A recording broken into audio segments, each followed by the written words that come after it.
I used to think, weight loss is just about willpower. It's about calories in, calories out. The energy balance equation is always true, but people always misinterpret it to mean that just eating fewer calories leads to body fat loss. It does not. You have been sharing health information with your patients, with people all over the world for coming up to a decade now. You've helped so many people improve their lives, improve their health. With all that experience, with all that knowledge, I wanted to start by asking you, what are some of the daily things that people can think about doing that's going to help them feel better, improve their health, reduce weight if they need to, but also reduce the risk of getting sick in the future?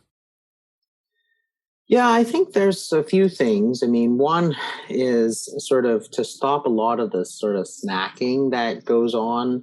For a long time, people sort of said, oh, you should eat sort of 10 times a day sort of thing, right? Oh, make sure you get your snacks and stuff. And I think it really sort of drives us in the wrong direction based on the people who need to lose weight, because unfortunately that's that's the majority of people these days. And this idea that you should sort of eat all the time and it being healthy is probably one of the most sort of damaging things that we've done to people. It's not natural. It's not what we used to do. It's what we haven't done that for most of our history. It's only been in the last sort of 30 years that people thought, well, you should eat 6 to 8 times a day. Most of the time it was sort of 2 to 3 times a day maximum, with stipulations that you really shouldn't eat more than that. And then now all of a sudden people are like, oh yeah, you should eat all the time to lose weight. I'm like, how does that even work, right? Like from a physiologic standpoint, when you eat, you're not losing weight. You cannot be. It's impossible. So, this idea that, oh, you have to do that. It's sort of a very, very modern idea that's been presented as scientific and all that sort of stuff. I think it's really damaging because then people don't get the right idea that, hey, you can leave your body and, it'll figure out where it's going to get its energy from without completely screwing up the system, sort of thing. So I think that's one of the things I've sort of focused on mostly, is trying to increase that sort of fasting period, or if you're trying to lose weight, using intermittent fasting, that kind of thing. It's one of the things that I think makes no sense to me whatsoever. Yeah. The next thing I think it's important to do is sort of put it on the schedule. That is, even things like eating, it should be sort of scheduled. It's all that unscheduled snacking and stuff that really derails people. So you're walking by and you say, hey, there's a coffee shop, I'm going to get a coffee. Then you see the go in the coffee, and then you smell the donuts, and then before you know, you've got the donuts, right?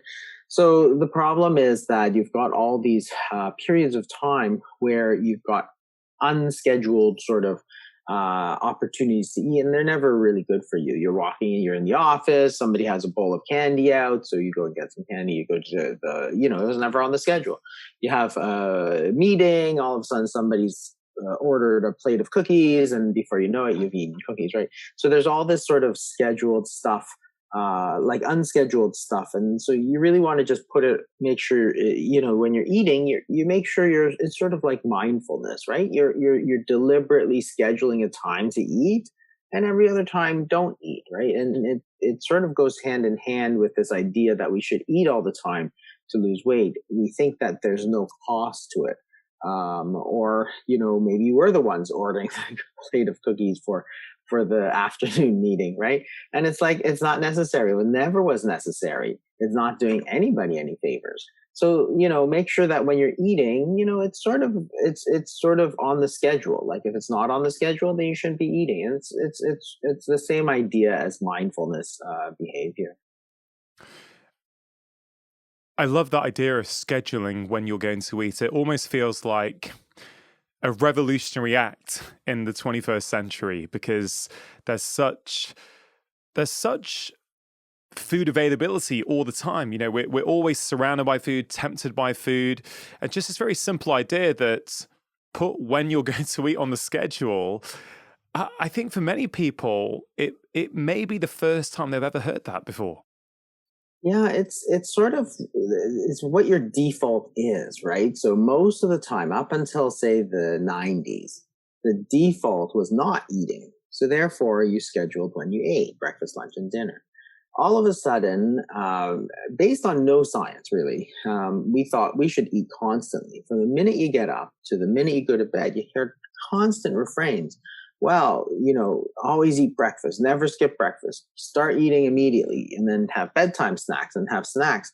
And you think about, I don't know in the UK, but in Canada, for example, if you send your kids to school, they get like morning snacks, they get after school snacks, they get snacks when they go on the bus. They play, sports, and somebody wants to give them snacks in between, to give them energy. It's like, they have plenty of energy, whether you give them sugar or not. And so the default all of a sudden became eating.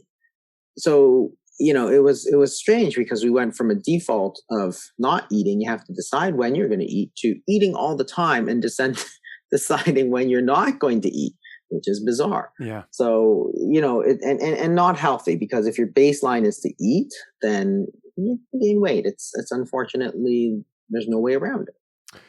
You are a big proponent of fasting, intermittent fasting, and you've done a lot to spread knowledge of that throughout the world over the past few years. Many people these days are trying to experiment with some form of fasting. In your experience, and I know you've got years of practical experience doing this with real life patients with busy lives, busy jobs, kids to look after, all those kind of things. What are some of the common mistakes that people often make when they try and do some form of intermittent fasting? Probably the biggest one is sort of overeating when you fast, like thinking that just because you didn't eat for a period of time, that gives you sort of carte blanche to eat whatever you want afterwards. There's two important factors in weight loss. One is the foods that you eat, and we talk about this all the time. That's your diet, right? What you eat when you decide you want to eat. People are paleo and keto and vegan and whatever. There's plenty of different diets, and we argue about that all the time. But what a lot of people don't talk about is sort of the time you spend not eating, right? And that's your period of fasting. How long should it be? How often should you eat? Those are just as important questions, because it's more than half of your day should be spent not eating. So, if you get that part right, that is, you spend a period of the day not eating 16 hours or 24 hours or whatever you decide, it still doesn't mean that you can just eat whatever you want. And there's been several studies using this exact sort of overfeeding strategy. That is, we'll fast for 16 hours and then let people eat whatever they want.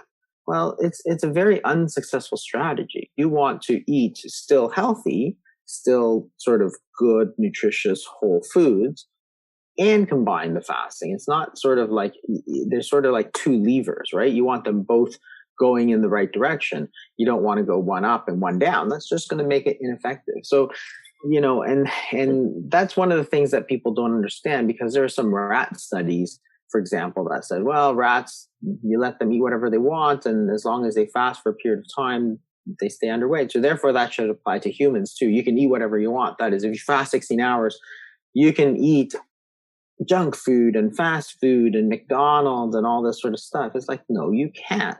The point is, when you're fasting, all you're trying to do is let your body use the calories that you've stored away as body fat.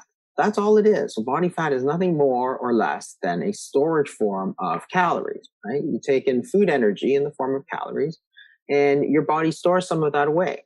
That's when you eat. When you don't eat, or when you're fasting, then your body is going to use the store of calories that you've put away, right? That's why you don't die in your sleep every single night, because your body has the ability to store some of those calories away. So that's all it is. So it always boggles my mind that experts are saying, intermittent fasting is bad for you and it's like not natural. And it's like, it's the most natural thing in the world. Yeah. You're supposed to be cycling. That's why you have this word break fast. Breakfast, you're supposed to fast. Otherwise, you can't break your fast. But you're supposed to feed in your fast. And if you ask your grandmother, she would say something like, well, you just got to give your body some time to digest the food that you've eaten. Yeah. It's funny how culture has changed so much just in the last 30, 40, 50 years, where this idea of eating all the time has become just so prevalent. And it's really interesting what people actually do. You know, Professor Sachin Panda from the Salk Institute, I know when I last spoke to him, he was sharing information with me from his app that people are tracking how often they're eating for. And he said 50% of non-shift workers in the US are eating pretty much over a 15-hour period each day. Now, technically it was 14 hours, 45 minutes, but basically 50% are eating over 15 hours. And he said under 10% of people that they were tracking were eating in under a 12-hour window. Now, if we compare that to 100 years ago, this is so abnormal, isn't it? This is so not how we have lived for most of our evolution. And I guess the question then is, why is this problematic? And when we say fasting, or when you use the term fasting, what do you mean by it? Yeah, and it's really just, fasting is just any period of time that you're not eating. I mean, if you think about the 14 hours, 45 minutes, if you wake up at 8 a.m. and you start eating immediately, you're eating until 10:45 p.m., right? That's basically your entire waking day, right? Minus brushing your teeth sort of thing, right? Yeah. It's a ridiculous amount of time to be eating, and that's the average. So, when you talk about this, how did this happen and why is it so bad? Well, I think I have my theories about why it happened, but the reason it's so bad is that your body really exists in one of two states. It's either in the fed state, which is you're eating, insulin is high, which is telling your body, please store some of these calories that are coming into your body because you're going to need them for when you're not eating. Or it's in the fasted state, which is insulin is low, you're not eating, and your body says, hey, I need calories, please take them from my storage, right? So it's no different than a refrigerator, for example. You go to the grocery store, you have too much food, you put it in the fridge, right? So now think about it this way. If you now go to the store 5 or 6 times a day, and all the time you're putting food in your fridge, pretty soon your fridge is going to be full. Then somebody says, well, in order to empty your fridge, you need to go to the store more often. It's like, does that make any sense? When you're eating, you're telling your body, like you're literally telling your body, please store some of these excess calories into storage, put it into storage, because that's what the insulin does. It's neither good nor bad. It's just its job. So because you're stimulating it all the time, you're telling your body all the time to do it for 14 hours and 45 minutes of every day. You're telling your body to do that. And it's actually more because, of course, your stomach actually holds some of the food and slowly sort of pushes it out. So it's not 14:45 that your body is in the fed state. It's actually hours longer than that. So the point is simply this, like we try and complicate things so much all the time, but it's very simple. When you're eating, you're storing calories. When you're not eating, you're using calories. That's all it is. And that's natural and it's normal and you can handle it. Like people think it's so, you need to eat 2,000 calories in a day. You shouldn't cut your calories, for example. If you fast the entire day. Well, if you're worried about those 2,000 calories, well, what about the 100 or 200 or 300,000 calories that you have stored currently on your body? Like, why would you worry about the 2,000? Just like the refrigerator. If you don't go to the store one day, are you going to be really badly off? Well, your fridge is overfilled. You have way too much stuff in the fridge. Just eat something from the fridge. That's the same thing. If you don't eat, your body has 300,000 calories of body fat. Your body's going to use it. Or you're diabetic, you have blood sugar sort of just spilling out from everywhere. Your body's going to use some of that sugar because it's a source of energy. So what's wrong with that? How is that bad in any sense Yeah. of the word? You're simply letting your body use it for what it was designed for. And that's the whole point of fasting, which is why it always boggles my mind that you see experts saying, oh, intermittent fasting is so bad for you. But you have, and there are certain circumstances, of course, if you're malnourished, if you're underweight, sure, absolutely. But if you're overweight, if you're type 2 diabetic, that's actually exactly what you want your body to do. Yeah. Let's expand this beyond weight loss, because one of the things that pulls all of your work together, for me at least, is that we have overly focused on calories and not focused enough on hormones. And it's easy to talk about fasting and burning body fat in the context of someone who might have type 2 diabetes or someone who is carrying excess fat and considers themselves to be overweight.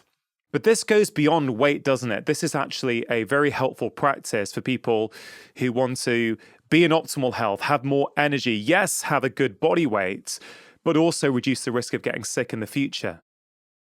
Yeah, absolutely. Because if you think about it, like it's a balance here, right? You eat, you store calories. You don't eat, you use those calories, right? And you want to keep those in balance. So 12 hours is perfect. If you think about a typical sort of 1960s, 1970s, I choose that time because it's before the obesity epidemic, and people aren't really watching their diet particularly. People are eating white bread and jam and stuff like that, right? But if you think about it, you ate breakfast maybe 8 o'clock before school, and then you had dinner maybe around 6 o'clock. That's a 10-hour eating window and 14 hours of fasting. And literally everybody did that every single day without even thinking about it. So was it hard? No, because that was sort of your baseline. And the point is that it's not neither difficult. It's just about your habits. And then, then all of a sudden, people switched and changed. But before that, you would hear things like, if you wanted an after school snack, your mom would say, no, you're going to ruin your dinner. If you wanted a bedtime snack, she'd say, no, you should have ate more at dinner. Right. So there was not this tolerance of snacking. It was sort of this occasional thing that you did once in a while, but rarely.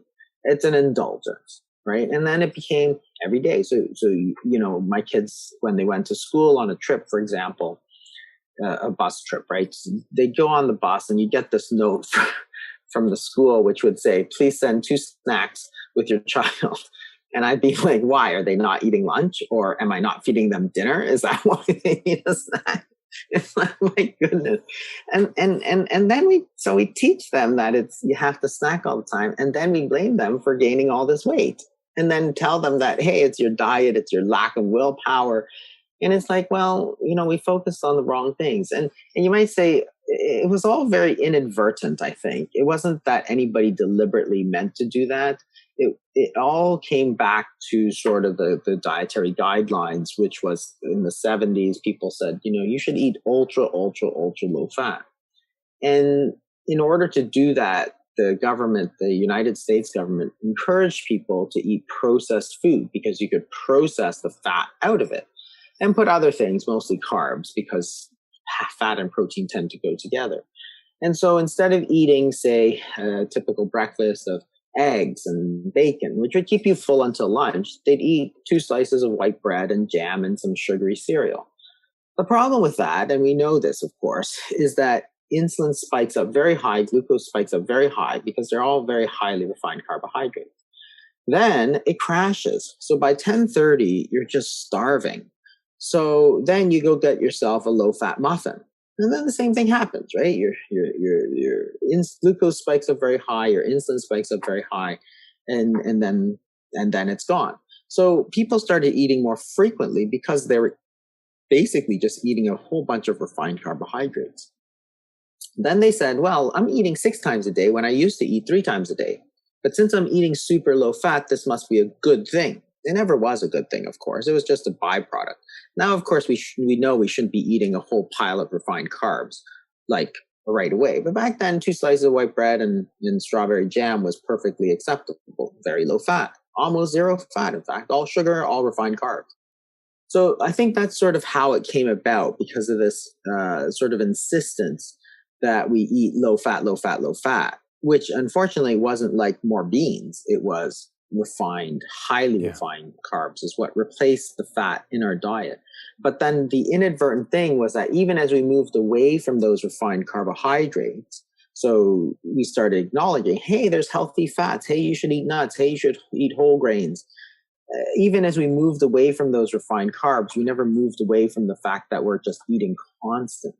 And of course, our institutions have changed to allow all that, right? So our habits have changed.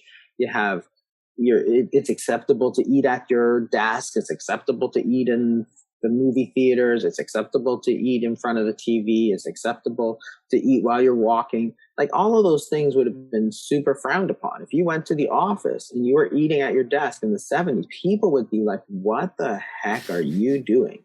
Like, there's a place to eat and it's not at your desk. Go eat somewhere else. But because everybody was hungry all the time, you got this 2:30 snack. I mean, you've been to meetings, like medical meetings, right?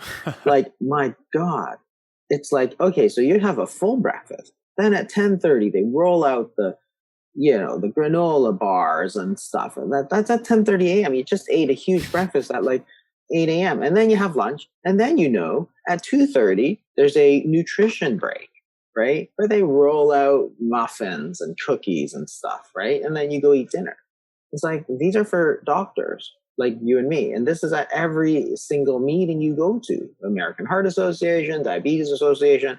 Like, you'll go to the Diabetes Association meeting and they're rolling out, snacks and snacks and snacks. Yeah. It's like, okay, well, what's the message here? Eat all the time. It always is. And I think that just speaks to culturally how much this has changed. As you say, it's just acceptable now to do this. In fact, if you were hosting a meeting, it would probably be considered rude if you didn't provide cookies and biscuits and those sort of things. Do you know what I mean? Very few of us are able to resist societal, environmental pressures, which is why what happens at school saddens me so much, because it literally is conditioning kids from a young age to, think, oh, I need to snack. I'm not eating for 2 hours. I need to eat something. Whereas, the truth is, we know we don't need to do that. And culturally, there's countries, so I think France, it's still there in France, where, snacking is just not that common, acceptable type thing to do. You eat when it's meal times and you don't sort of eat in between. And when I spoke to Professor Tim Spector on the podcast, he was saying, very similar to you, the impacts of constant snacking, what it does for the gut microbiome, all kinds of things that we just don't need to be eating all the time. Now, Jason, one of the central ideas in your work is that chronically elevated insulin is problematic for a variety of different reasons. When was the first time you started to become aware of this as a doctor? And then maybe you could go from there and explain what causes insulin to go up and what happens to us. Why should someone listening to this right now who doesn't have type 2 diabetes, thinks they're in pretty good health, maybe they've got a little bit of extra fat that they don't want, but they can live with it, why should they care about chronically elevated insulin? It actually impacts a huge number of medical conditions. So if you look at insulin resistance, which is really the same as chronically elevated insulin, they're sort of like two sides of the same coin, right? So it's called hyperinsulinemia, which is basically a word. Hyper means high insulin, and then emia means in the blood. So hyperinsulinemia just means high blood levels. But insulin resistance, people have heard of, is the same really as hyperinsulinemia. They do the same thing. And it really impacts a huge number of conditions such as heart disease, type 2 diabetes, which can cause then kidney disease, nerve problems, amputations. Cancer is related to insulin levels. So there's just all of these chronic conditions that are really the main focus of today's medicine that are made worse by chronically elevated insulin levels. And the point is that you're really not supposed to be in that state. So when you look at hormones, and this applies to almost all hormones, you're really supposed to have a spike of hormone and then go to low levels. So whether it's thyroid hormone or growth hormone or cortisol or parathyroid hormone, all of these hormones, they spike and then they go down. So growth hormone, for example, will spike in the morning and then it'll go down to very low levels. And that's why you have to measure these hormones at certain times of the day and not other times. So you do an AM cortisol in the blood work, for example. Well, insulin's really supposed to be the same. You're supposed to have sort of high levels when you eat, then it's supposed to go down, and then at high levels and it goes down. So you're always supposed to have this sort of balance between the two. What's really bad is when you have high levels all the time. And it's true for cortisol as well. Cortisol, again, is not bad for you. It's just a natural hormone, but you're supposed to have it spike up and then go down. When you have it chronically high, it's actually super, super bad for you. This idea that you should eat all the time, of course, leads to insulin levels being up all the time. And the other problem is that as you move away from fatty foods and stuff, then you're choosing foods that typically spike insulin much higher. So if you're choosing white bread over eggs in the morning, eggs have very little insulin effect and white bread has very high insulin effect. So it's a sort of a double whammy. You're choosing foods that are very high in insulin. And if you think about it, so insulin, its job is to tell you, it's a nutrient sensor. So it tells you food is coming in, please store it away. So you choose white bread. So even if it's the same number of calories, say you choose a white bread versus an egg. When you eat that white bread, glucose spikes up, insulin spikes up. When insulin spikes up, it says put all those calories into storage because that's its job. That's what it's telling you to do. So when you eat that bread, it contains two things. It contains the energy, which is the calories, but it also contains instructions as to what to do with those calories. So you eat the white bread, insulin goes up, all of that energy goes immediately into your storage. Well, now at 10:30, you have no energy left. Your blood sugars are starting to go very low. So what happens? Your body says, I need to get more food.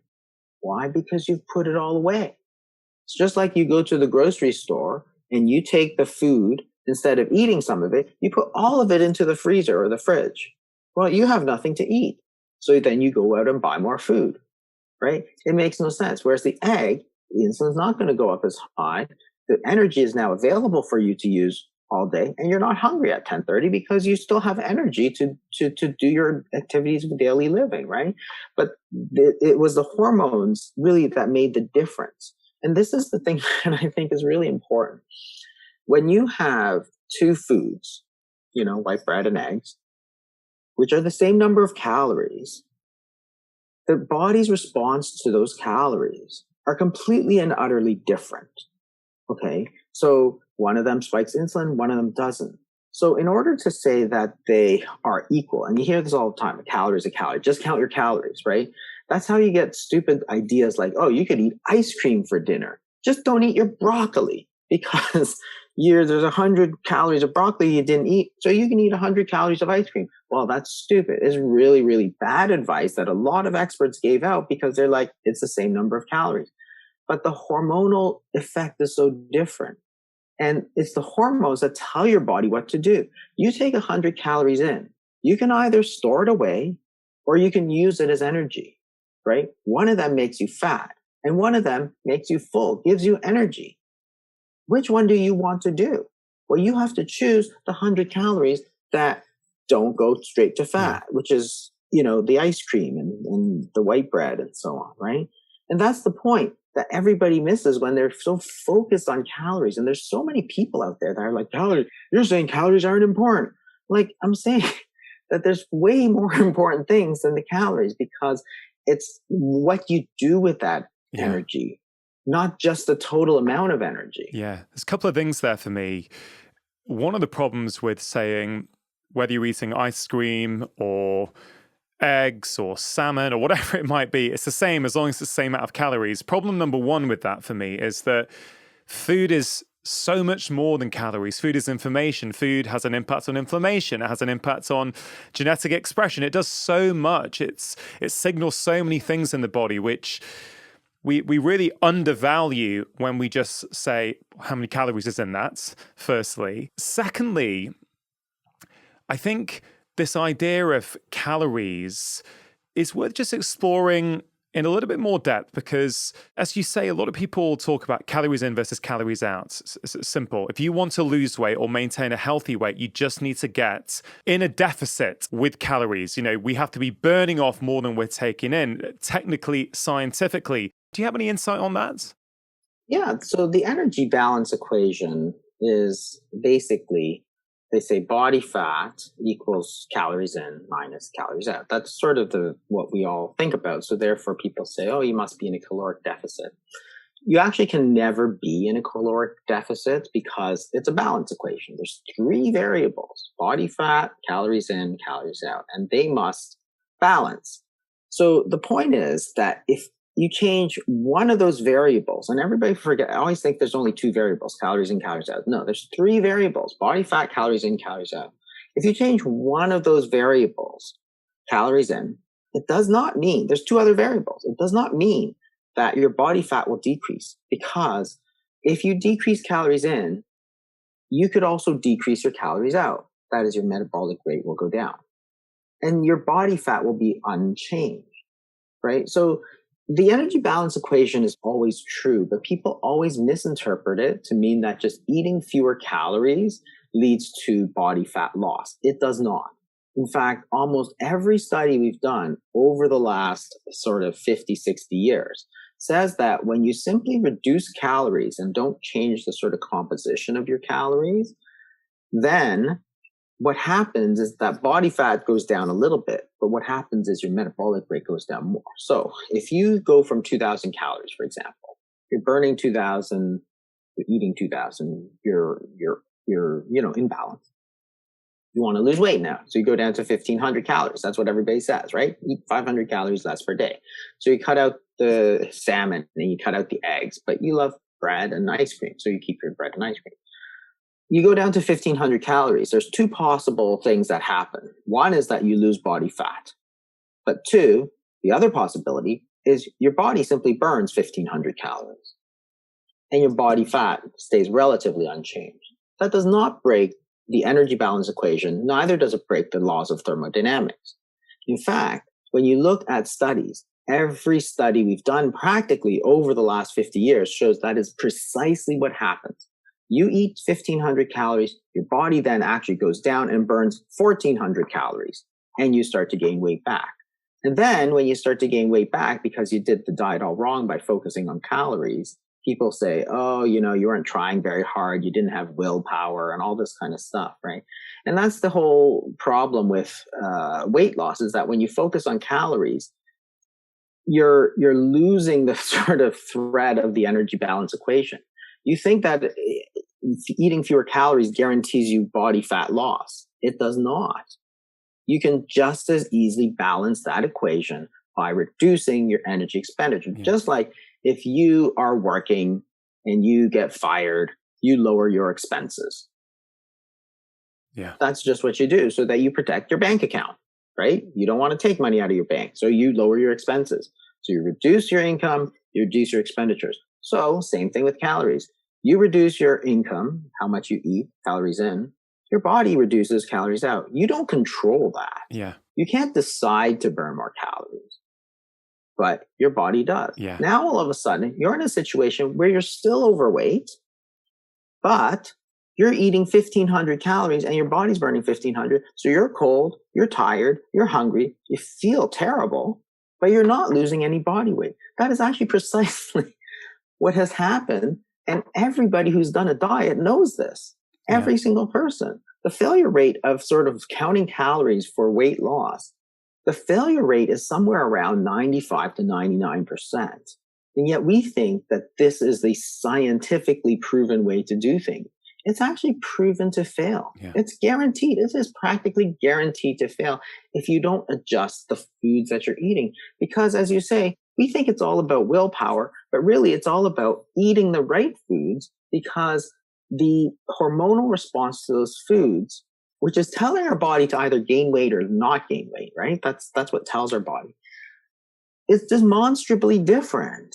Like you eat bread, you eat an egg, we can measure the difference in the hormones that you've stimulated, right? It's not just airy-fairy. We know it 100% for sure that there is a difference. And yet we have to pretend that those hormonal differences doesn't matter, Yeah. right? Which is ridiculous.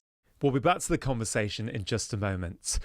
Now, many of us struggle to find time to eat all of these incredible whole foods. That's why I'm a big fan of good quality whole food supplements like this one that's been in my own life for over 3 years now.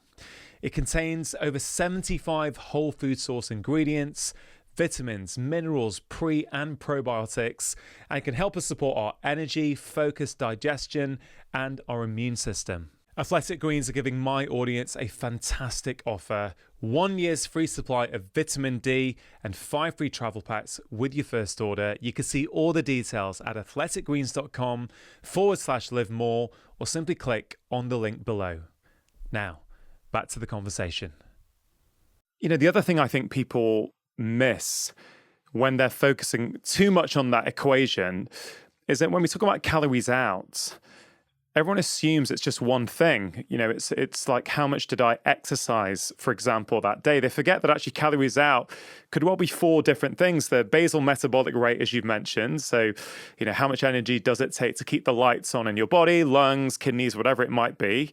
There's also the thermogenic effects of foods. The whole context of things, it's relatively small, but still that's part of that calories out part of the equation. There's purposeful movement and exercise, which yes, can burn some calories, although potentially not as much as people think. And then there's also NEAT, you know, non-exercise activated thermogenesis, a kind of non-purposeful movement. All these kind of subtleties people are not thinking about when they're thinking about that equation. So I think for many reasons, while scientifically that equation may be true, in terms of practical application for most people, it has very little value. And I think this is a wider point, Jason, for me, which is there's a lot of technical scientific debate around these kind of topics. Insulin, calories in, calories out. You know, for me, like you as a practicing clinician, it's like, well, you know what? Yeah, we can debate these little nuances in the science,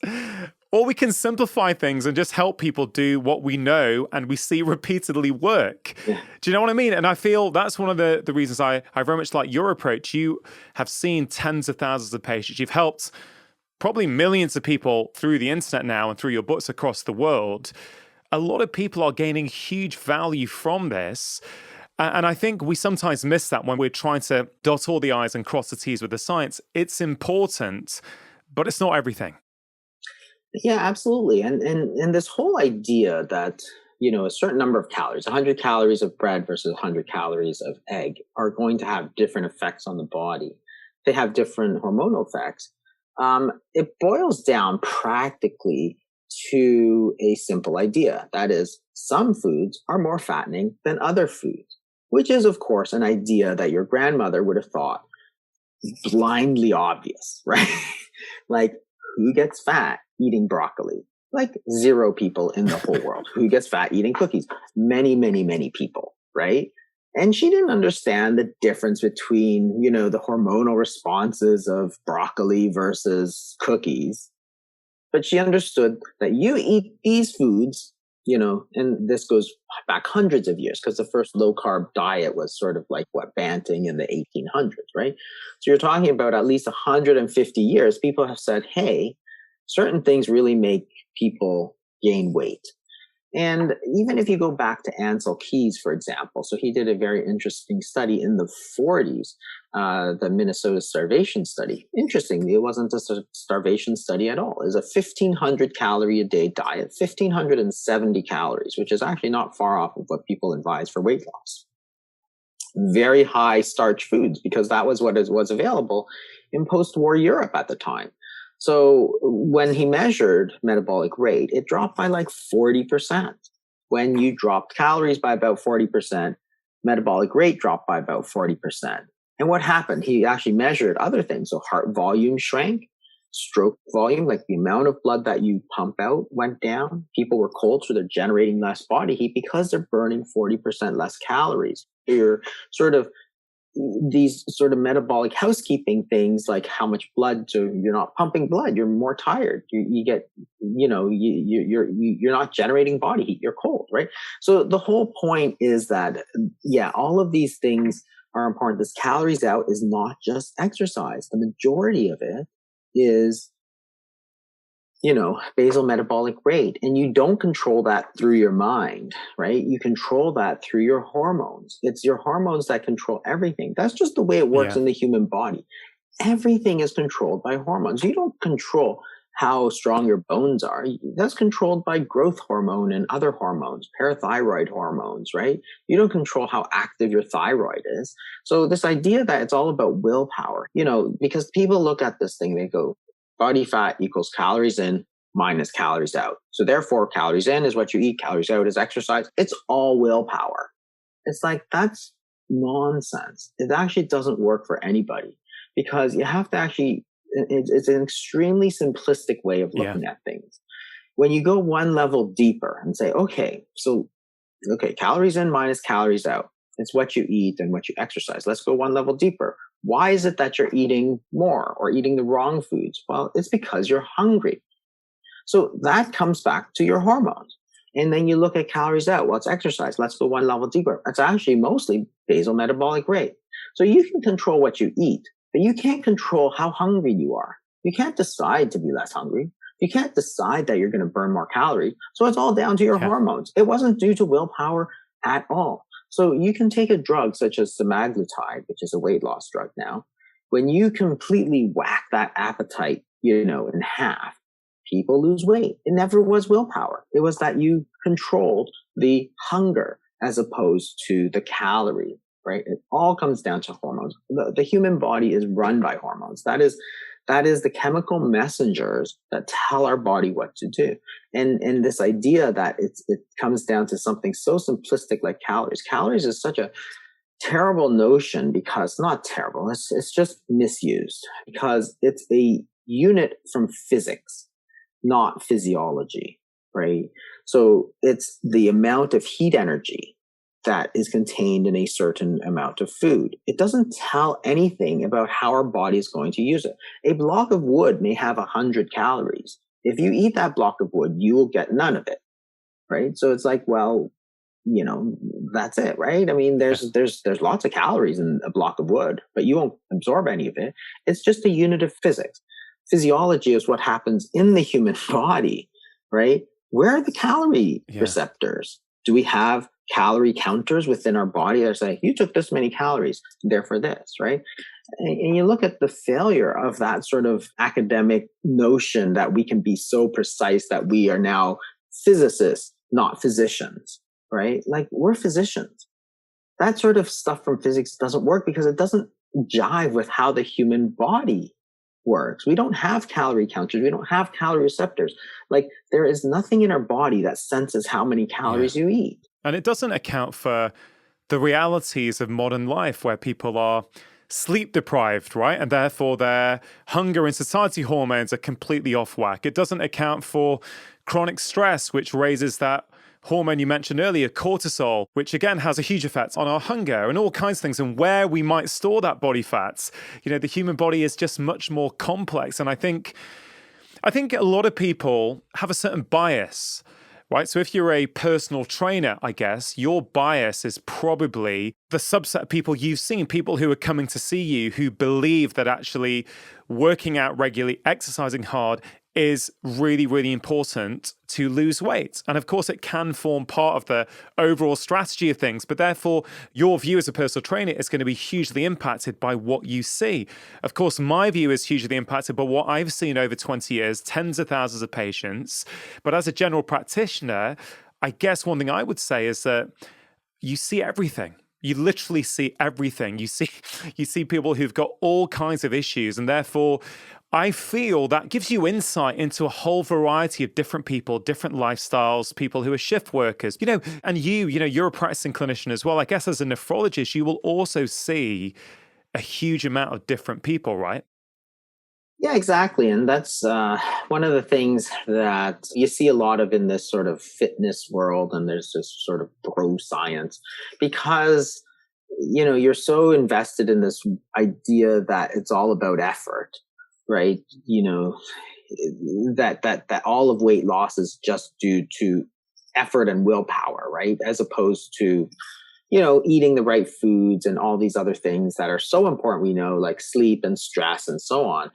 I used to, and I think we all did, of course, we all used to believe that, right? And I always thought in medical school and above, I used to think, weight loss is just about willpower. It's about controlling what you eat, right? And I always thought it's strange that there are a lot of medical conditions that cause weight gain and weight loss, but weight gain in particular. And I always thought it was strange because how can a medical condition cause weight gain? It's all about willpower, 100% about willpower. It's about calories in, calories out. And then I thought, how is that possible that you have a medical condition that has nothing to do with willpower, right? So if you have Prader-Willi or any of these other conditions that cause obesity, Cushing's disease, how can that cause weight gain? Because we know that it's caused by sort of effort, right?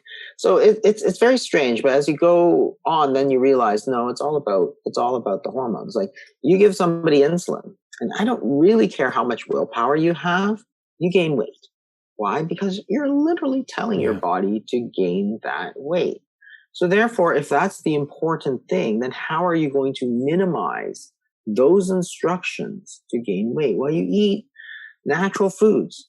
Because natural foods, even carbohydrate containing foods, natural ones have far less insulin effect than others. Yeah. And intermittent fasting, when you don't eat, your body is your insulin levels are going to go low. Your body is going to start using calories instead of storing calories, right? So it's all about those hormonal effects that we have to understand that we said were unimportant because we sort of elevated calories to be the one and only thing. And I think a lot of fitness people and a lot of scientists, in fact, love the sort of simplicity of that idea.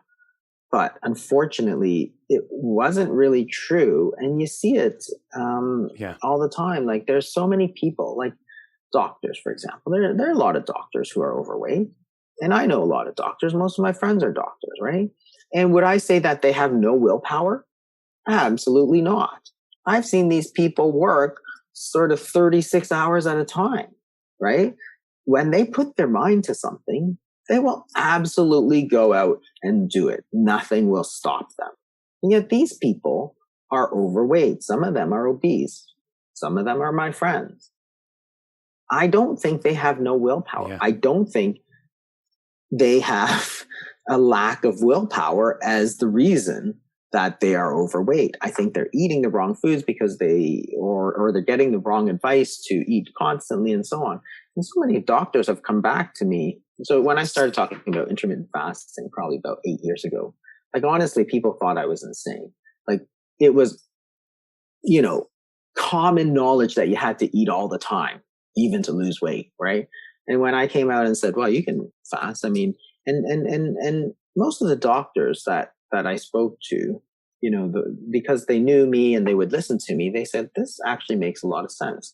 And they were all like, I remember when I was in residency and training, I'd go like 24 hours without eating. Nothing bad ever happened. Yeah. I was so busy in the emergency. I was so busy in the operating room. I had so many patients. I just didn't eat and nothing really happened other than I was just hungry for a little while, but I was too busy. I ignored it. And I'm thinking, yeah, because when you don't eat, your body is just going to take whatever calories it needs from your body fat and that's it. And everybody's like, yeah, I was like 30 pounds lighter at that time, right? When I didn't eat constantly. Mm-hmm. So a lot of physicians would always come back and say, you know what, this makes a lot of sense from a physiologic standpoint. This idea that you should eat all the time is wrong. So one, fasting is a way to eat fewer calories because you're taking it from your stores and you're feeling full because you've taken it from your stores, right? Just like you take food from the fridge. It doesn't mean you're less full. You're just as full as if you went to the store. Just you took those calories from a different place. You took it from storage. Same thing with body fat. You took those calories from storage as opposed to from food. Yeah. No difference in terms of physiology. So yeah, it's interesting because a lot of doctors themselves, even these sort of highly educated people, would say it. And that's one of the things that I think has started to sort of resonate through. There was an interesting study where they looked at, they did a Facebook poll of physicians and how they lose weight. And what was interesting was that 75% of people used intermittent fasting in this poll for weight loss, physicians. Yet they only counseled it for about 30%. So the huge gap was that the doctors wanted to lose weight and wanted to do something effective, which was fasting. But with their patients, they had to give sort of sanctioned advice, which didn't include the fast. I want to get into some practical information for people. I think one of the really beautiful things you said so far is that it's not a lack of willpower. And unfortunately, this over focus on the calorie has led to a lot of people feel really bad, so that they think, I'm really trying, like I'm restricting my calorie intake, I'm not eating that much, but I can't lose weight. And they feel like failures, they feel guilt, they feel ashamed of themselves, which is really, really toxic to try and make long-term behavior change when you feel like that. So I want to go into some really practical things. Before we do, just to finish off the calories in, calories out model for a moment, my approach has always been with patients, and when I, like you, when I write books, I say, look, if you find that counting calories works for you and you can fit it into your life and your lifestyle and you're getting the health outcome you desire, I'm not trying to change your mind. I'm not saying stop doing it. If that works for you, go for your life. I'm just saying, in my experience, I haven't found it to be that helpful, certainly for most people that come to see me. What would you say to someone who is watching this and says, Jason, listen, I actually have no problem counting calories. I like counting them 3 times a day, and I can maintain my weight, I can maintain my health doing this. What would you say to that person? I agree with you. I mean, if something's working for you, then go ahead and do it. Like, there's no reason to stop. And it really goes for anything. It's if you're eating 10 times a day and you're doing well with it, then go ahead. Like, be my guest. And we know everybody reacts differently, so I'm okay with that. But if you want to make a change, then you could probably that's where to start, right? Here's a good place to start, and then you decide what to do with it. And I think the other thing, I think you said that was very good, was that this idea of sort of people who aren't losing weight. What happens, of course, is that when you focus on calories and say it's all about willpower, what you're saying to these people is that they don't have the willpower, which I think is absolutely not true, because it's one of these embedded assumptions in the calories in, calories out model that nobody acknowledges, which is that calories out can go down. Your basal metabolic rate can go down when you diet. So therefore, if you are not losing weight, even as you eat fewer calories, you could still not lose weight because your metabolic rate is going down along with it. So why are you blaming these people? And that's where you get a lot of people sort of just have made that assumption that calories out is going to stay stable at 2,000 calories a day, right? This is the whole thing. When you read these people who are like, oh, just cut 500 calories a day, you'll lose a pound a week. That actually never happens, because that assumes that your calories out, your metabolic rate stays at 2,000 calories. Every physiologic study we've ever done says it goes down. And it must go down. So for example, if you take somebody who's 200 pounds, you say cut 500 calories a day, you lose a pound a week. Does that mean in 200 weeks they'll weigh 0 pounds? Like, no, absolutely not. That will never happen, even if you stick to 1,500 calories. So therefore, your metabolic rate must go down at some point. Turns out it goes down almost immediately and persists. So therefore, this idea that it was all because they skipped on their diet, right? That's not true. It might have just been a very poorly constructed diet. That is not taking into account just the foods, but also the sort of eating duration, the fasting, the hormones, what hormones you're stimulating with the foods that you're eating, what information you're giving your body, what instructions you're giving your body. There's so much of that other things that are important. Yeah. And I think it's time to take that sort of guilt and shame away from those people. We're all sort of working together. Yeah, it's a great point. Let's get to the sort of practicalities. You've mentioned in your books, you mentioned in this conversation that chronically elevated insulin is problematic for a whole variety of different reasons. Yes, for the development of type 2 diabetes, of putting on weight. Also, a lot of people aren't aware that it increases blood pressure, increases fluid retention, increases a type of cholesterol called VLDL, very low density lipoprotein, which can be problematic. And so for a variety of reasons, we want to lower that. So there's two broad ways I'm getting that we can do that. One is through a diet that does not constantly push up insulin. And the other way is with a form of intermittent fasting, or bringing in some type. So if we start off with food and diet, you mentioned low carb earlier on in this conversation. Of course, we know how divisive the diet landscape currently is.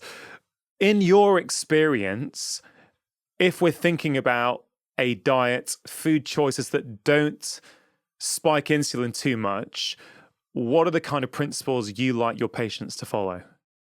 Yeah, and I think this is where, there's always a lot of difference in opinion versus low carb versus high carb.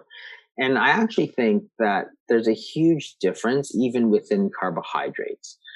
So the problem is not generally the carbohydrates, but the processing that makes the biggest difference. So if you look at the glycemic index, which is, which looks at carbohydrate containing foods, sees how much insulin tends to go up and glucose tends to go up. They tend to go up together of certain foods. What you see is that unprocessed carbohydrates tend to cause a lot lower spike in insulin than processed foods. So you take cereals like Cheerios and stuff, they're really, really high.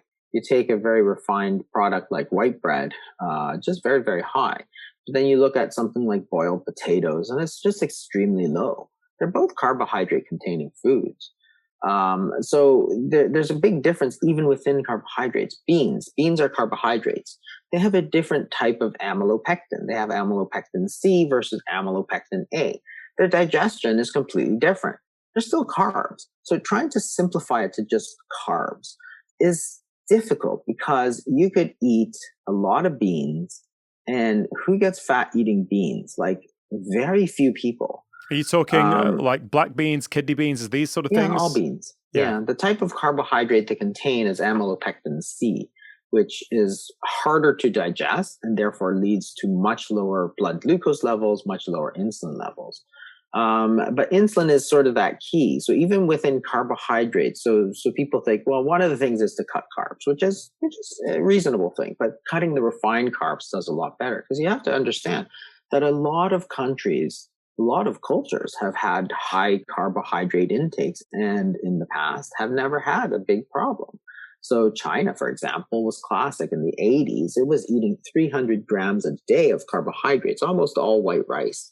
And there was almost no obesity. This is 1980. Then, of course, recently they started eating a lot more processed foods, a lot more sugary foods. Now their obesity is just exploding.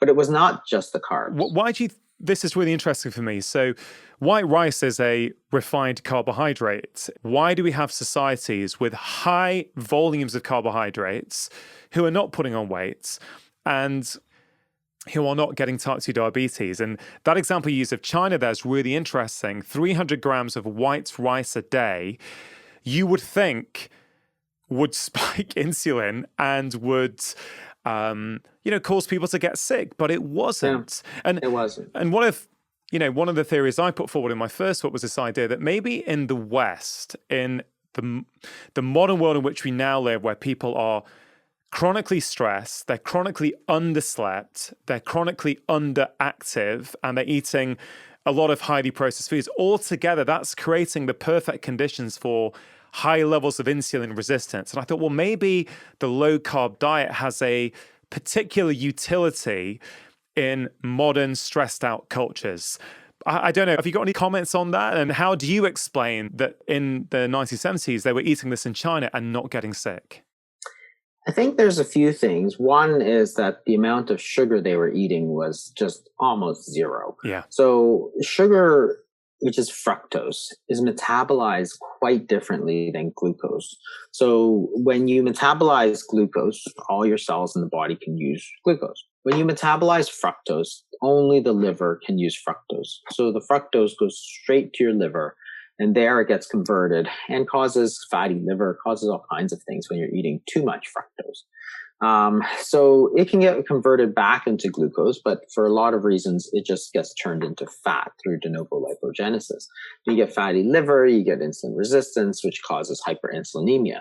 So the fructose is actually much worse for you than the glucose, in my opinion, because if you are 150 pounds, you have 150 pounds of body that's using glucose versus sort of 5 pounds of liver that can metabolize fructose.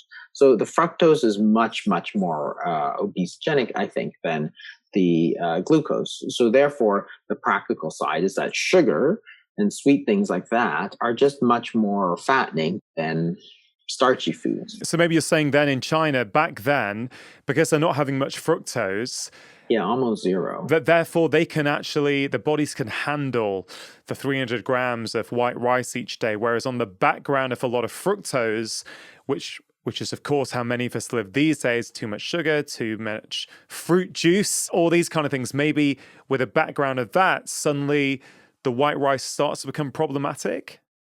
Yeah, I think so. I think the fructose really makes that much worse. But the other thing is that there's different reasons why. And two, they weren't eating all the time, right? They weren't eating constantly. It's not like they're eating 8 times a day of white rice. And the third thing I think that's sort of always overlooked because it doesn't fit into this neat little square is that there's different reasons why we eat. Like there's the hunger, the nutrition part of things, which we think is important. But in this day and age, it's probably the least important of the reasons that we eat. There's the habits, right? You eat because it's time to eat. That's really the only reason. And you eat because it's delicious. So if you take any diet that is monotonous, so no matter what diet it is, so you could eat, say you love pizza, but I give you pizza, breakfast, lunch, and dinner.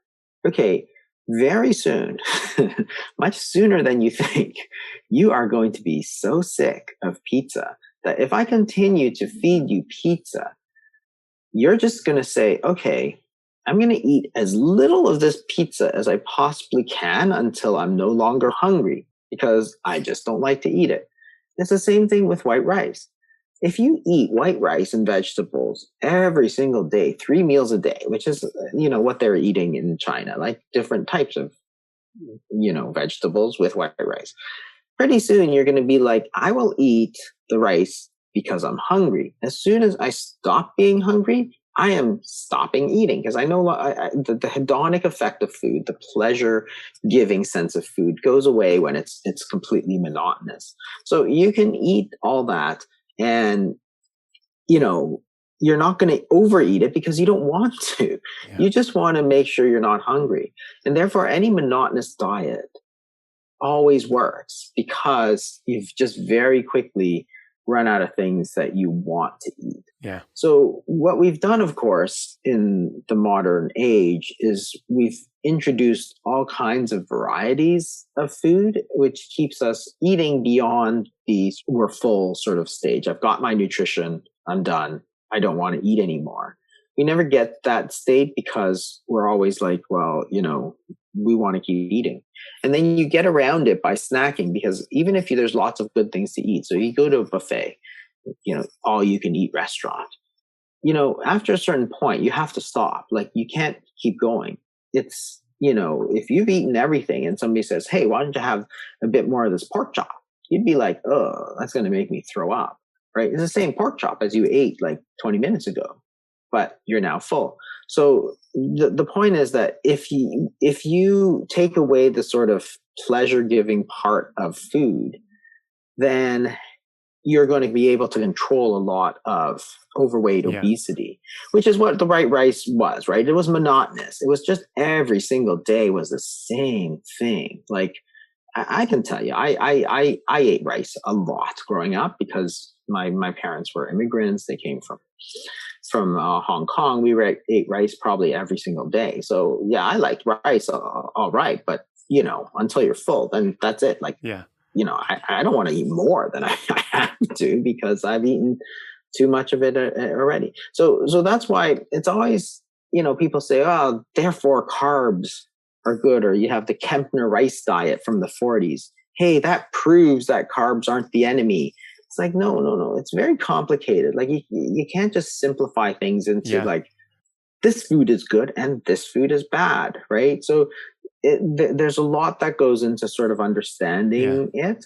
And satiety plays a big role in that. That is why the things that are most successful at controlling weight are hormonal agents that control your appetite. So nicotine is a classic example. It actually suppresses your appetite. People notice this when they stop smoking, that their appetite goes up. And it's probably because it was chronically suppressed. Same thing with semaglutide, some of the drugs that are used now. But anyway, so it means that the carbohydrates are not the only thing that matters. It matters the type of carbohydrate. So is it amylopectin A, amylopectin C, how often you're eating it, because it's not just how high you spike it, and how refined it is going to affect how high it spikes. The foods you eat it with are also going to make a difference. And this is always very interesting to me because you can take the same foods and that's not what's important. The hormonal response is what's important. If you take the same food at breakfast versus dinner, you're going to have a different insulin response to it. Yeah. So you're going to actually have a much higher insulin response at nighttime versus breakfast. Same thing with something like vinegar. And this is very interesting, actually, I think. So when you take sushi rice, for example, which is vinegared rice, when you take an acid or lemon juice with bread or vinegar with bread, for example, you can take, say, 100 grams of bread, and you can measure how much your glycemic index goes up. And when you take it with the acid, it's like 50%, 60% of what it was without the acid, which is fascinating because it's the same 100 grams of carbohydrate. So say you take white rice versus vinegared rice, the glucose level and the insulin level goes up to about 65, 69, something like that, versus 100. So you have much less effect. And there's an interesting reason why that is. And it's because in terms of digestion of starch, is digested by a hormone called amylase. There's salivary amylase and there's pancreatic amylase. So the assumption, so you eat bread, the saliva contains amylase, starts breaking down that starch. Because remember, starch is a chain of glucose. You need to break it into little pieces so that you can absorb it. The saliva contains amylase that immediately starts to work it. And we had assumed always that most of the digestion is through the pancreas. It turns out that up to 80%, 60 to 80% of the digestion can be salivary amylase, because salivary amylase is deactivated by low stomach pH. So we assumed you chew it, boom, it goes into the stomach, and all of a sudden salivary amylase stops. It stops breaking down the starch.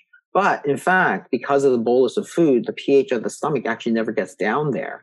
It doesn't get low enough to deactivate salivary amylase. So if you take something like bread with vinegar, like they do, olive oil and vinegar, for example, turns out that you don't break down the same amount of starch, and therefore your glycemic index goes much lower, your insulin spikes go much lower, and it's because of the acid in the food. Yeah. Lemon juice does that. Fermented food does that, which is lactic acid. Vinegar, which is acetic acid, does that. So there are things that you can take with the carbs that will also affect it. If you take carbs first versus last in the meal, you take it with protein or with fat, it's going to make a difference. So there's so many things that make a difference other Yeah. than just cutting the total number. Yeah, I love that. And I think that officially qualifies as a hack. The term hack is, thrown around a lot these days, but that seems like a really practical thing that people can do within the context of their own diet just to lower that glucose and lower that insulin response in the body. The other thing, of course, they can do is think about the food order. And I know you released a video recently on your YouTube channel about this. Why is the order in which we eat food important when we're thinking about glucose and insulin? Yeah, and it was the same sort of thing where they did a study where they had people, they ate carbs first and then waited 10 minutes, then had their fat and protein, versus taking the fat and protein, then waiting 10 minutes and then eating the carbs. And again, same number of carbs, same type of carbs, right? Same food, same amount of food in the carbs, exactly. Yet the rise in the insulin was like 50% of what it was. And remember, the insulin is what's telling your body to, hey, store this energy, store these calories away. So the less of this insulin you have trying to store it away, the more you're going to leave out in the body for you to use as energy. And it's going to keep you fuller longer. So that's the food order. So basically the whole hack would be just shift your carbohydrate intake to the last part of the meal instead of the first part of the meal. And that's going to do two things. One, it's going to make you less wanting to eat the carbs because you're already full from the fat and protein. Yeah. And two, the amount of carbs that you take, even if it's the same, is going to have less of an effect on you. So this is what I mean when I say it's a complicated topic, and people who try and simplify it to total calories or total carbs always wind up missing a few things, because there are ways to get around it, because we have eaten carbs in the past without gross worldwide obesity epidemics, right? Yeah, this is something I've done for a good couple of years now, and more recently with the kids. My kids are 12 and 9 at the moment, and I will, if I'm cooking dinner, I will serve them their protein source and their vegetables first. And when that's finished or almost finished, then I'll put on, I don't know, the sweet potato mash or whatever else, whatever whole food carb we're serving with it. And, because it's very hard for me as a parent, knowing the science, knowing the impact, not to try and implement it, because it's pretty straightforward to do, actually. And it's something that I think anyone listening to this or watching this right now can experiment with themselves, eat the carbs last. And there's a really good video on your YouTube channel that I think will help people understand the science of that as well. Jason, moving to fasting, intermittent fasting, right? If someone's kind of heard what you've had to say so far and is thinking, okay, all right, I'm interested in trying intermittent fasting, where would you encourage them to start? And before you answer, I also want to say one of the things I think is so great about the practice of intermittent fasting is that it doesn't really matter what dietary tribe you belong to. You can still practice this and get benefits, right? So I think it cuts through straight away through all that noise. So yeah, maybe some tips for people on where they might want to start. Yeah, I think that the first place to start really is just to go back to sort of 8 hours, 10 hours of eating sort of thing. If you want to eat sort of breakfast at 8, 9 o'clock in the morning and finish by like 6 o'clock in the evening, and then let the rest of the time be fasting, you're talking about a 8, 9, 10 hour eating window, and maybe 14 to 16 hours. And that's relatively easy to do. And of course, it's something that people have done for many, many years. So cutting out the snacks, cutting out the late night eating. And then, so if you cut out the eating after dinner and push your breakfast a little bit later, then you're automatically going to get that period of time. And that's a great place to start. And then you can experiment. You can go longer or shorter, depending on what you like.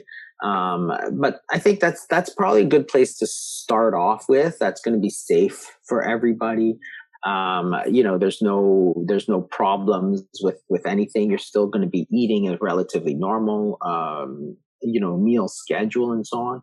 But, there's so many, or there used to be at least so many sort of myths about fasting, about how it was so damaging to you and all this. I think, it's important to get that right information as well. People used to think, oh, well, it's going to burn muscle. And it's like, you hear this all the time. And I'm always like, okay, if you're an elite athlete, sure, maybe that's something you have to be mindful of.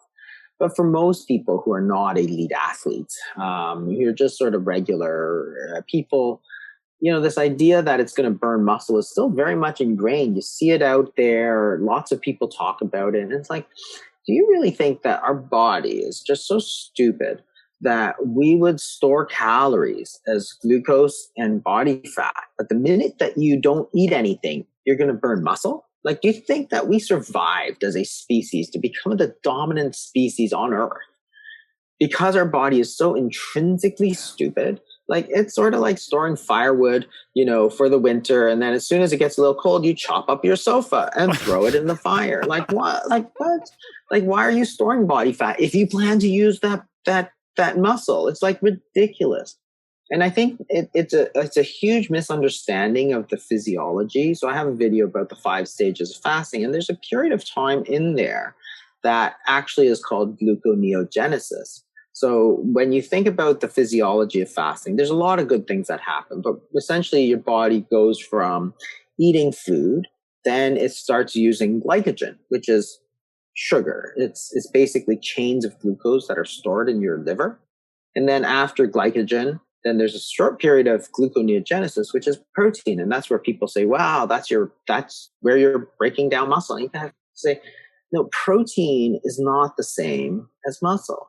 Protein is a lot of things. There's lots of excess protein on our bodies. Skin, for example, is protein. Connective tissue, the thing that binds it all together, is protein.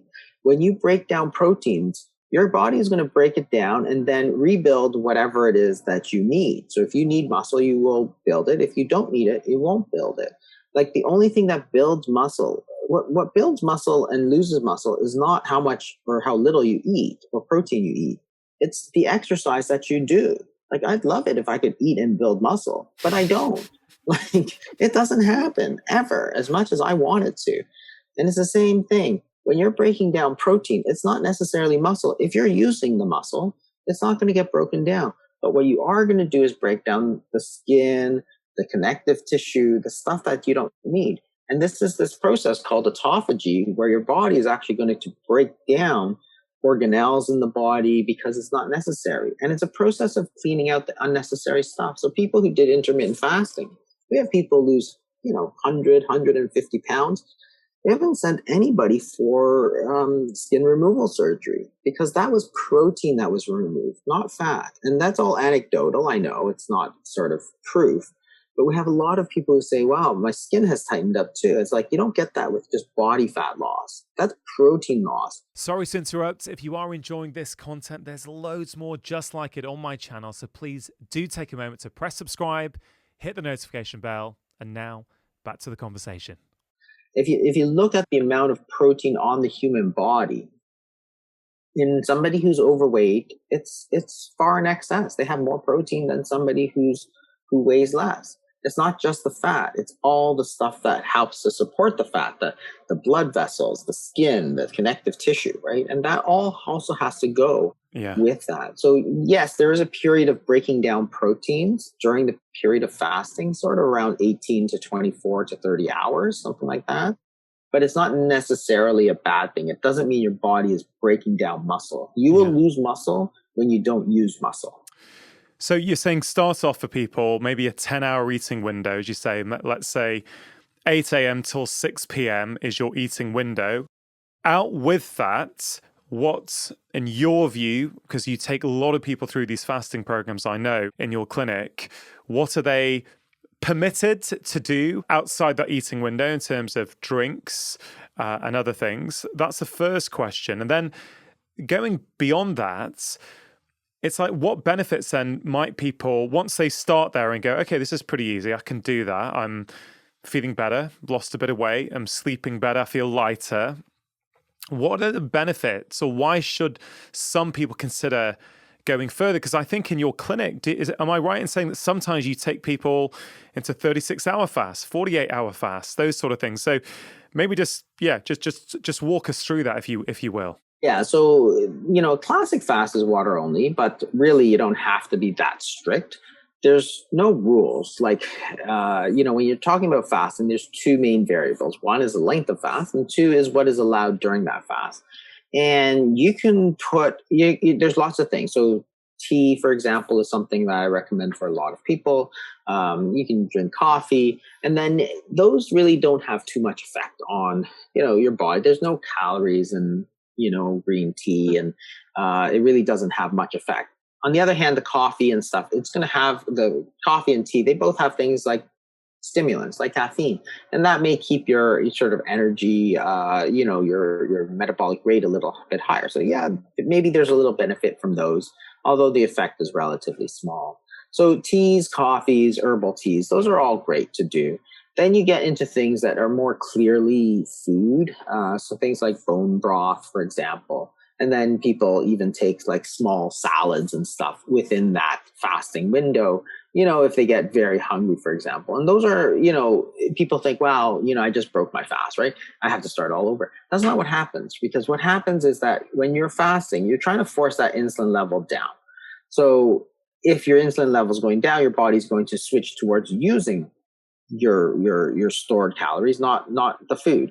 If you break that fast with, say, I had, some bone broth. Yeah, your insulin's going to blip up for a little bit, but it's a very small amount. And then it's just going to start going back down again. It's not going to have a huge effect. So even if you take something during that fasting window, it doesn't mean that all of your progress has been lost and you have to start from scratch again. So you don't have to worry so much. But generally, I tend to tell people, just stick with like teas, coffee. If you put a little bit of cream in the coffee because that's what you're used to, go ahead. It's not going to make a huge difference, but don't put like the whole, carton of cream in it. Then you're talking about food more than anything else. And then the other thing is, in terms of the benefits of fasting, why continue with it? There's a lot of reasons. Like if you think about the physiology of what happens during fasting, there's a lot of good things that happen. People always assume that they're going to be tired during fasting, but that's not actually what happens. So if you don't eat, there's a very sort of stereotyped response. That is, insulin is going to go down, but certain other hormones are going to go up. And one of those hormones is the sympathetic nervous system and growth hormone. So both of those go up as you fast. Sympathetic nervous system is part of this parasympathetic is sort of relaxing. Sympathetic is sort of stimulating. It's a sort of fight or flight response. So it's the hormones involved are mostly noradrenaline and adrenaline. So you actually activate the sympathetic nervous system when you don't eat. And this is sort of basic first year medical school stuff. It's a number of hormones called the counter-regulatory hormones. You get a spike of this counter-regulatory hormone in the morning, around 5 a.m., 4 a.m., 5 a.m., and it sets you up for the day. It's pushing the calories, the energy into the system so that you have energy for the day ahead. So that's why you don't necessarily have to eat the minute that you get up, because your body's already started fueling yourself from its stores. And because you're having higher levels of sympathetic nervous system, you're going to be able to concentrate better. You're going to have more energy as you fast, not less energy. Like think about it, if you have a lion who just ate, it's sort of sleepy, just wants to lie there and digest. But you have a hungry wolf. Is it sort of like falling over because it can't concentrate? No. The hunger is what makes it dangerous, because it's dialed in, it's concentrated, and it's got energy to burn. It's just getting its energy from its stores, not from its food. And that's because that again, it's not some voodoo magic psychology. It's just physiology. Your body is ramping up at the time that you're fasting. Yeah. Well, that's great. You're going to have more energy. I've had people come in women and their husbands would be like, I can't keep up with her anymore. Like, she walks so fast. I have to tell her to slow down. And so she's like, it's because I have so much energy. It's like, yeah, because now you're releasing that energy. Yeah. You've now finally allowed your body to access the stores of energy by allowing insulin to fall by fasting. You're allowing your body to access this huge store of calories, this 200,000 calories that you've had stored away that you've never been able to access before because insulin is always blocking you. Now you have access to this energy. They're like, well, okay, let's use it. Your body's pumping up the sympathetic tone. Some people actually can't sleep because they're so pumped up when they're fasting. But then they can focus better. We know that people, in terms of their mental abilities, do better with fasting. So it's a fascinating process, but a lot of good stuff there. It's just crazy how many people have never ever experienced anything like that because of what we were talking about right at the start of this conversation, where the 50% of the US population who don't work in shifts are consuming foods over 15 hours a day. So they're nowhere near able to actually experience these things that you're talking about. And I think another thing which I often think about with fasting is that humans have been fasting for donkey's years, right? If it was dangerous, how would we possibly have survived this far? Now, on that, I think a couple of caveats, and I know you deal with a lot of patients with type 2 diabetes. Do people, in your opinion, need to be careful if they are taking blood sugar lowering medications or injecting insulin? I think we should just sort of briefly mention that in case people jump straight in. Yeah, absolutely. So remember that when you're fasting, your body's going to be using glucose, stored glucose, whether it's in your blood or whether it's in your liver. If you're taking a medication, in addition to lower your blood glucose, you could possibly go too low. And yes, it can be very, very dangerous. So if you're on medications, you should always speak to your doctor. But for a long time, people used to say, well, that's why type 2 diabetics can't fast. It's like, no, that's why you have to be careful, because the thing about the fasting is that it is a way to help lower your blood glucose. If you're lowering it with fasting and you're taking your medication, then you'll go too low. But it doesn't mean that you should not fast. Yeah. It means you need to take less medication. It means you're over medicated. So you need to adjust that medication, not that the fasting was wrong, because this is a natural way to lower your blood glucose. Like, what could be better than that? Yeah, but we don't see that as doctors, do we? It's like, no, it's a given that you stay on the medication. Oh no, this is dangerous, so we're adding in fasting. It's like, well, hold on a minute. It's just, you can think of it as a third medication and just think, oh, if I'm going to add this one in, maybe I need to take this one down or take this one off. But it's not, it speaks to this wider problem that we don't, as a profession, in my view, give things like fasting or changes in food quality the same priority, the same level of importance as, tinkering this medication by 10 milligrams here. Do you know what I mean? It's kind of like, no, absolutely. And it's very frustrating. It is, because, for example, you'll have, if somebody is on insulin, for example, and their blood glucose goes down. So what is the advice that we as a profession give? Well, eat something. Right? It's like, okay, well, sure. At that one specific time, yes, I agree. But in general, if you're going down, it means you're over medicated, because I'm giving you this insulin to get your sugars low, and your sugars are going too low. So you're over medicated. So you need to reduce the dose. But we don't think that way, because we think, okay, well, what you should do, and this is, I've heard actually dietitians say this all the time, you need to eat to cover your insulin. It's like, what? So if you take insulin, your sugars go low, then you eat. What do you think is going to happen? You're going to gain weight. If you gain weight, what happens to your type 2 diabetes? It gets worse. Why don't you instead not eat, take less insulin, and then you're going to lose weight? As you lose weight, your type 2 diabetes will get better. But you're absolutely right. Like, we've gone in the wrong direction, thinking that the medications are what's good for us and everything else has to fit around that. And it's part of the problem is medical education, because again, I've gone to so many meetings, and these are given by the heads of, diabetes associations and stuff, right? And they'll go, okay, the number 1, 2, and 3 treatments for type 2 diabetes is diet, diet, diet. Right. Okay, great. Then they spend the next 59 minutes out of that 60-minute lecture telling you about drugs.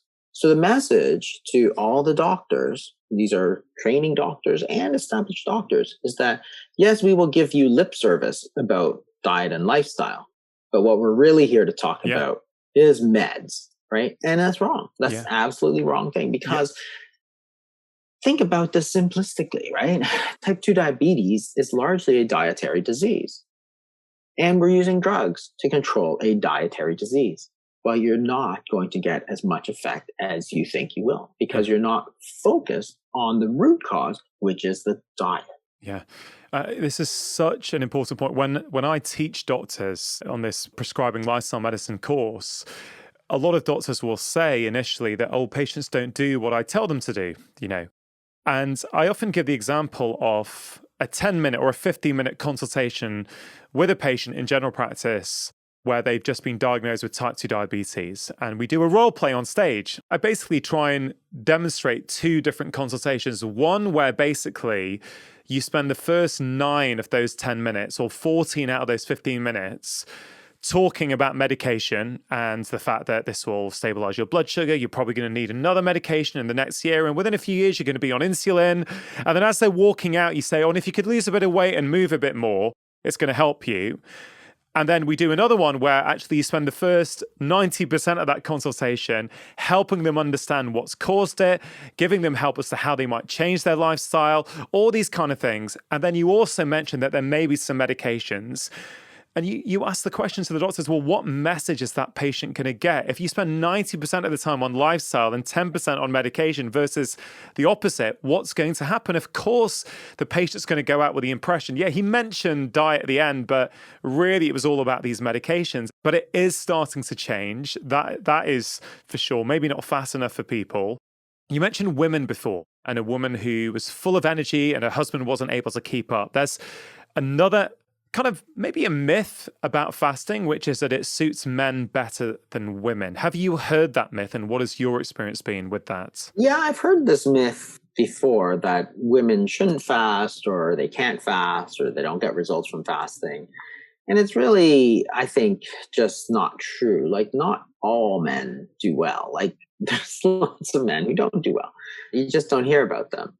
The women can fast. Like, there's nothing inherently dangerous about fasting in women. They do probably respond a little bit differently. Like, some men lose a lot of weight, like right up front, like very, very quickly, like, sort of like 60 pounds in like, a month sort of thing, like really, really fast. And whereas women do tend to be sort of like more slower and stable. And I think some of it is just the sort of baseline. Like, some men really just like their diets are just really like, they're obviously not good. Like, they're just eating out fast food, like 100% of their meals sort of thing. Right. So it's just such a horrific baseline of processed food that as soon as you change that, like, and you don't see that with women. Women tend to be a lot more diet conscious. So then you don't get people who have those horrific baselines of McDonald's for every meal sort of thing. Whereas you do see that with men. Like, with men, you get that. And therefore, as soon as you change them to sort of like whole foods, their weight just undergoes these dramatic changes. So I think that it's, not just the fasting, but it's the foods as well, right? So there's two components, right? There's the foods that you eat, and then there's the time that you're not eating. And I think it's yes, there probably are some differences with men and women. Like, people talk about sex hormones, menopause, for example. And I think that there is definitely something there. Like, the sex hormones do play a role in how much fat you gain and lose. It's just a fact. And this is another part of this whole calories thing that I always find incredibly, like, I don't understand how any serious scientist can think about calories as the only thing. Because think about adolescent girls and boys. Okay, so pre-puberty, girls and boys are roughly the same sort of weight and body fat and so on. Then you go through puberty, and women in general have about 50% more fat than boys.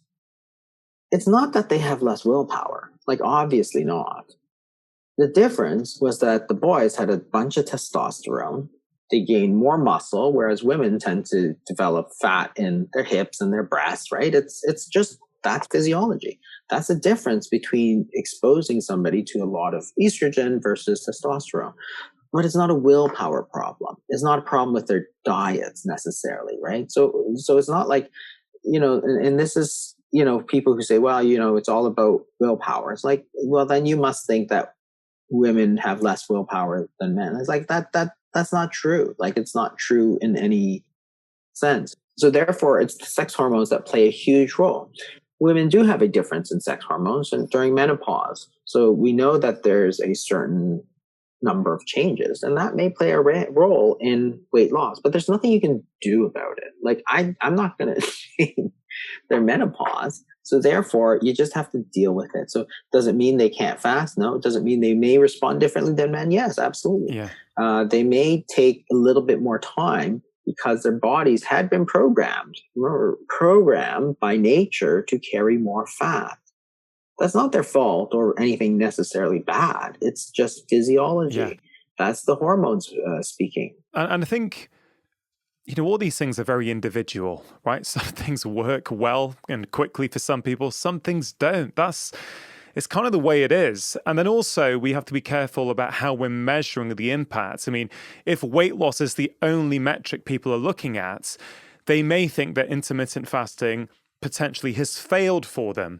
But actually, the benefits, as we've touched on multiple occasions throughout this conversation, go far beyond just weight. So there are implications for your gut function. Often I've found people with IBS type symptoms, it really clears up massively when they have periods of fasting. Sleep can improve, all kinds of things, other things can benefit. So, I definitely encourage people to experiment and see. The other thing, Jason, that often comes up with fasting, particularly these days, is the issue of eating disorders, which, as you know, are rampant. They're on the rise, particularly in adolescents.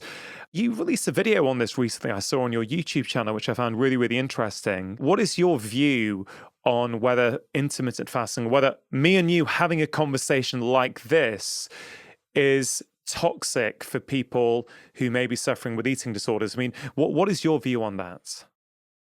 Yeah, and the literature really says that there is not a lot of danger with that.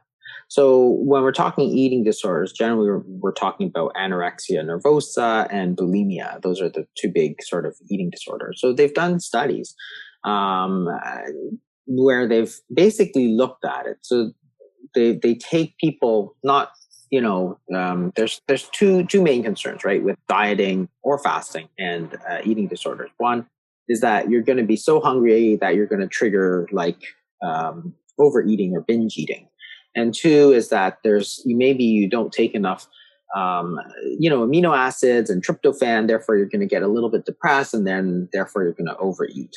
Well, neither of those possibilities turned out to be true. So in the studies, what they did was, there's one study where they looked at this, where they had people, they fasted them, and then said, what are your levels of hunger? Do you overeat? And so on. And the bottom line was that people tend to eat a bit more of the meal after a fast, and this is a 24-hour fast. But if you look at the full 24 hours, they're still not eating nearly as much as they used to. And then two was that they took people with diagnosed anorexia and bulimia. This was a separate study. And they again put them through fasting, and they were basically wanted to see if this was going to trigger their eating disorder. And again, the conclusion from that study was that it did not. So it sounds like it's a plausible concern. And, I don't want to minimize it, because eating disorders is a very serious problem, of course. But the available data so far hasn't really borne out the danger that it does. It doesn't suggest that there is any danger from that. I want to just be careful, because there's just not a lot of research into that. And I always want to be careful because, fasting is a tool, and tools always they can help or they can hurt. It's not the tool, it's how you use that tool. So if you use a blade, you can cut out a tumor, for example. You can cure somebody, but you can also kill somebody. So Yeah. if you're talking about intermittent fasting, like in, somebody, you have a 16-year-old girl who weighs like next to nothing with a BMI of 15. No, you do not want to be talking about it. But you have a 60-year-old man with type 2 diabetes who weighs sort of like, has a body mass index of 45. Well, then yes, absolutely you want to be talking about it. But it's the skill of the person using it. So, you have to choose your situation. Like, to say that fasting is bad for everybody. Well, that 60-year-old man who's, super, morbidly obese, his risk of anorexia nervosa is almost zero. Like, there's no reason not to talk about it with him. The risk of a 16-year-old girl who weighs almost nothing and has a BMI of 16, yes, her risk is extremely high. You should not be talking about that with her. Yeah. So, it's not the knife, it's the way you use that knife. And fasting's exactly the same. Yeah, it's a great point. HbA1c is a common blood marker that many people get done at their doctors, which is an average measurement of our blood sugar over the past 2 or 3 months. With all your experience, of course, if it hits a certain point, we call that type 2 diabetes. If it hits a slightly lower point, we call it pre-diabetes. Do you have a sense these days of what an optimal level might look like for someone? I understand that you deal with a lot of type 2 diabetics in your kidney clinic and you help them put their type 2 diabetes into remission, certainly get there a lot better using the things that we're speaking about. But I've often thought in medicine that it's very black and white. You either have pre-diabetes and type 2 diabetes or you're normal. Well, clearly that's not the case. This is a progression that at some point you flip into pre-diabetes and at some point you flip into the type 2 diabetes diagnosis. So do you have a sense of what an optimal level might look like for someone who's trying to safeguard their health for the future? If you look at studies, really the lower the better. And I think that those definitions are mostly because the whole thing is that you have to have definitions to do studies. So you need to classify. So 6.4 is not diabetic, but 6.5 is diabetic. Like the difference is very small, but at some point you have to draw that line, and it's an artifact of doing studies. So you have to classify people. Because you can't just say 6.1, 6.2, you can't have 15 different categories in the study. It'd be really confusing. So you break it up and you say, okay, well, at 6.5, you're this, and 6.0 to 6.4 is this, and less than that. But it's really a continuum. So there's no real best number. In clinical practice, though, I've seen a lot of people who are like 5.9, 6.0, and they seem to do fine. What I think is important from an individual basis too is not just the level, but also the stability of that level over time. So I've actually seen a number of people, and I always thought this was, wow, you're like almost pre-diabetic or you're pre-diabetic, but they actually just trundle along just fine. And they're always at 6.0. And I think that that's another thing that I'm not sure is captured with the actual number is sort of, if they've been like this for this many years, is it really bad or is it not? I actually thought this because it was a relative of mine who I tracked relatively closely for like 20 years. And it was like 6.1, 6.0, 6.1, 6.0. And they did fine. They'd actually never had any problems whatsoever. And I thought, I wonder if it's just like their diet didn't change, their weight didn't change, and they're pretty healthy throughout. But I just always wondered, is it really bad? Or is it that person who goes from 5.3 to 5.5 to 5.7 to 6.0 to 6.2? Maybe that's what's bad. So I think, there's two things. One is the actual level. And two is if it's at a sort of borderline level, is it going up or is it sort of stable? Because what's really going to be bad, of course, is when it goes up over 6.5, then clearly you're in the abnormal range. No, that's super interesting. And I suspect over the next few years, we'll get a lot more clarity on this as science in this area progresses. Jason, had we had more time, I was wanting to get into your latest book, the Cancer Code, which is just brilliant. Maybe I can tempt you with a part 2 at some point in the future, because I think the way you've articulated your thoughts on cancer and how our understanding of it is developing is pretty profound, and it's a brilliant read for anyone. To finish off this conversation, we've covered a lot so far. This podcast is called Feel Better, Live More. When we feel better in ourselves, we get more out of life. Right at the end now, Jason, in all your years of experience, yes, in clinic, but also, spreading information on the web through your books, what are some of your very best tips for people who have heard what you had to say, go, right, I'm in. I want to make some changes. I want to start looking after my health. I want to start lowering my insulin. What practical advice have you for them right at the end here?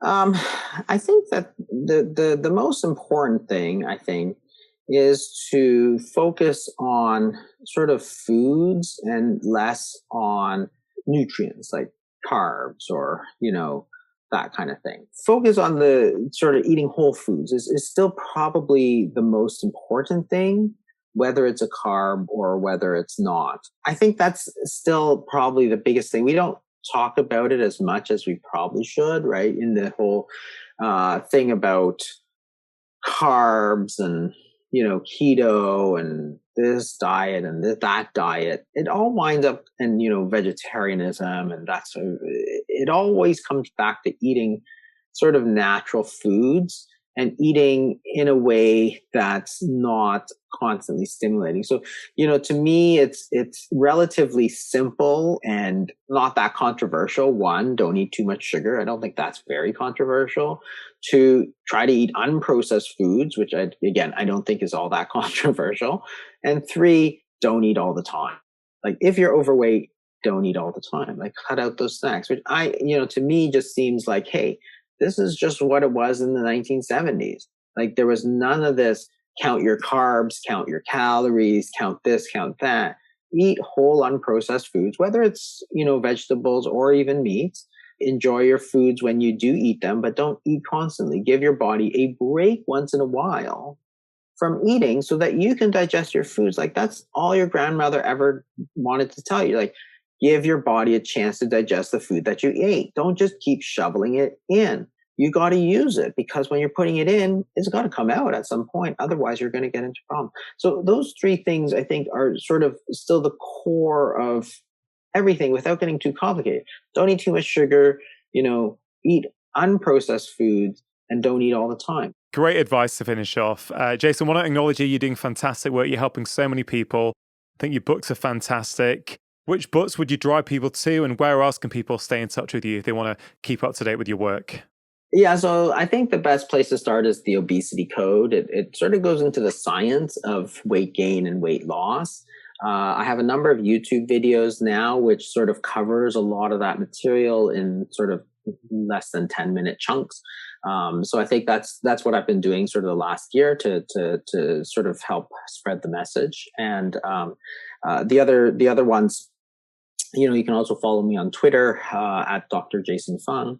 And then, but the Cancer Code, just to address that, I actually think is the most interesting of them. To me, it was the most new information about cancer, but not, it doesn't follow along with diets and insulin and so on quite as much as the others. It's more of an exploration of sort of what this disease is to me, which is and actually a really fascinating story, but it's not going to change in terms of what you do, what the medicines that you do. Yeah.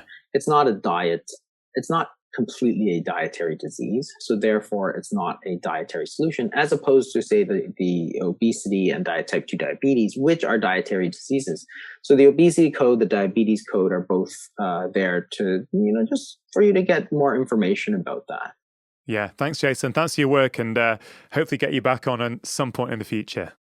If you enjoyed that conversation, I think you are really going to enjoy this one with a brilliant cardiologist who uses fasting to to help his patients? I've been a cardiologist for 30 years and I've tried everything. But when I tried fasting, I started seeing changes. People began to lose weight. People's blood pressures came down. Diabetes got reversed.